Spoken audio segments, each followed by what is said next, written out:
Hi, welcome to number 9 Forge here in Lansford, Pennsylvania. My name is Chris. I am the resident blacksmith here at number 9 line. Make sure you check out our blooper reel here on YouTube. This is about our 6th time trying to shoot this for you. Because we're fun. What we're going to try to do here is going to show you exactly how we make our leaf ornament. That's the finished product. Now, it may seem like we just use flat stock, but no, we use a 3/8 inch bar, mild steel, long enough that you can hold it, it won't burn your hand. You don't want anything smaller than this because then it starts getting hot. As you'll see on the blooper reel. As you'll see in the blooper reel. So what we're going to do is put it in the anthracite coal fire. We know it's anthracite because of the fact that it has this nice cherry blue flame here, and a little bit mixed with orange and red here. It doesn't take long for it to heat up. Of course, I do have an electric board hooked up to a foot-powered switch here. Gonna wait for this to get nice and toasty. Yes, here at the blacksmith shop we have lots of fun with each other. I bet you do. And a hot metal pokey face. The only place where you get to play with fire. Legally. Yells at you. And you make up your own hours. A little bit about it. We're gonna use a 4-pound sledgehammer. It's called a cross peen because of how the back of the hammer is crosswise instead of vertically. We're going to use an English pattern 250 weight anvil. Variety of tools. 2 tools you'll need is you need a hardy to cut it off. Hardy har har. You're going to need a nice stout set of tongs. I have snub nose tongs. Great tongs. And I also have a nice veining chisel. Is that what they call it now? So, got it nice and hot here. First thing we're going to do is make the edge of it nice and snubbed.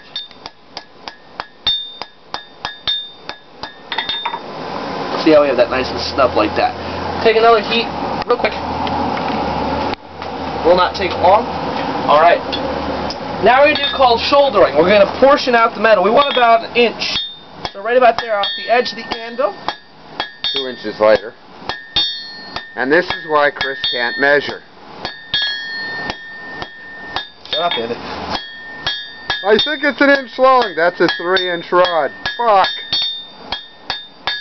Who's keeping track anyway? Exactly. I am. I bet you are. So as you can see, we shoulder that off.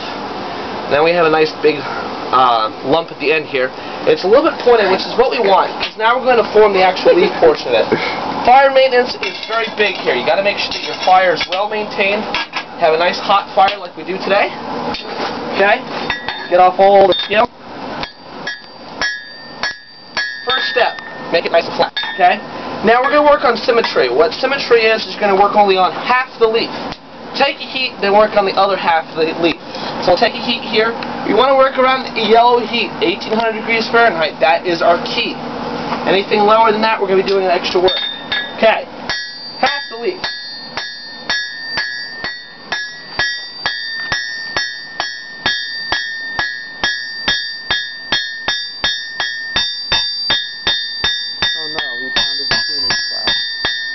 Now, it's very important that when you're doing this, that you make sure that you control your hammer marks.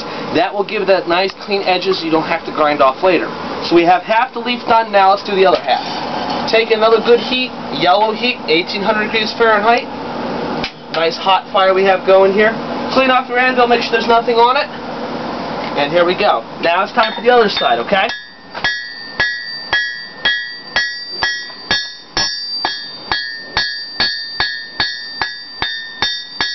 Flip it over, try to match that side.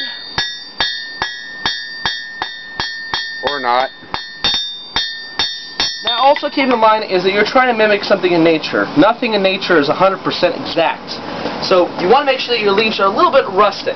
So now that we have the nice leaf, what we call a blank, it's now shaped, it looks nice. We're going to just clean up this edge just a little bit here, so we'll take one more heat. Light hammer blows. Doesn't take long to heat whatsoever, as you can see. Okay? Light hammer blows just to clean up those edges. Just like that, okay? Now we're going to put the veins on it. While it's still hot, I'm going to put the veins on with our veining chisel like you see here. Okay? Center vein. Okay, now I want to connect those chisel marks. Like that. Now we're going to make the smaller V veins. 3 on each side. Or 4, or 5. Depends on how you feel. Go nuts! Make 20! Okay? Now we have the V's. Now we're going to cool this portion off. We don't want that to heat anymore. What we want to do here is we want to take off the chisel. We want to cut it right there. Leave a nice nub. That's what we're going to do now. Put the Hardy in the hole. Once that Hardy's in the hole, make sure you know it's in the hole. It will hurt if you cut yourself with it. Okay. Right. Only go through maybe 1/4 to half the way. And take your tongs and break it off. If you go through all the way, what you're going to do is dull your blade. You don't want to do that. Make sure every smith in your shop knows hot on the table. Don't be dumb. Hot on the table. Okay. For dumb, please refer to our blooper reel. At this time, we're going to turn the blower off all the way. We have enough residual heat in the fire. We don't need to lose our piece, so we're just going to stick that in there like that.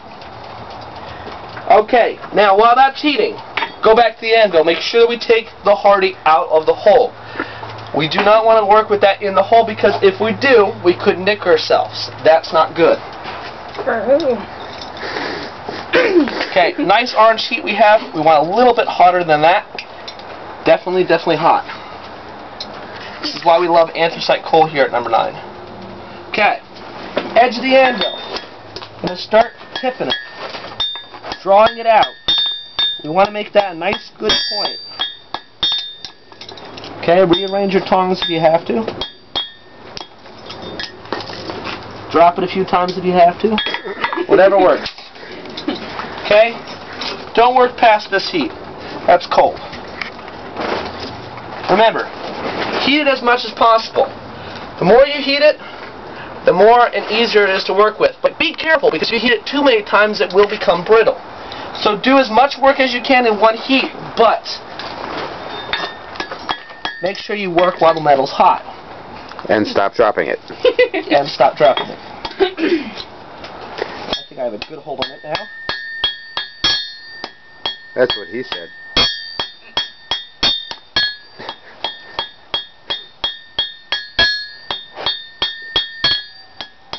As you can see, our little nub has gotten a little bit bigger.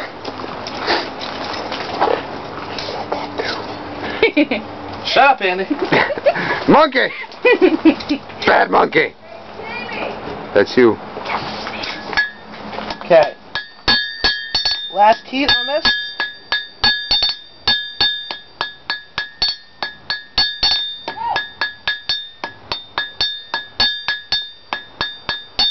So we got a nice point on that now. Now we're going to form the loop. Here's the loop on it right there. We're going to form that loop next over the horn of the anvil. Now we're going to use a different anvil because this anvil's horn is not just big enough for it. We're going to use a smaller anvil with a smaller horn on it. Take another good heat. Got a good heat on it. Take it over the horn of the anvil. Flip it over. Close off that loop. Try to line it up. Now, glancing blows towards you, you're going to bring it all the way down. That's what it'll look like. Okay? Now we're going to do a really cool part of it. Taking the tip that you just made, placing your fire straight, don't bury it in the coals whatsoever, and turn the blower on. What you're doing is you're heating that whole surface up. That's what you want. Now, this portion is called peening. Now what we're doing is we're putting it on a piece of wood while it's hot. It's going to cause it to smoke and flame and stuff. Why do we do that? Well, if we put it into soft wood, it's going to give that natural curve in it. However, it's not going to make any kind of hammer marks, which we don't want.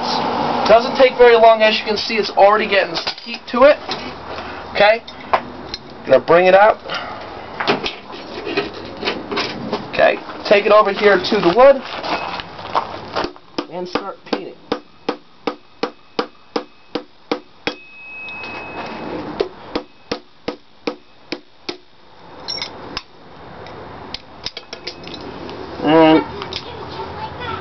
And drop it a few more times. Drop it a few more times. Why not?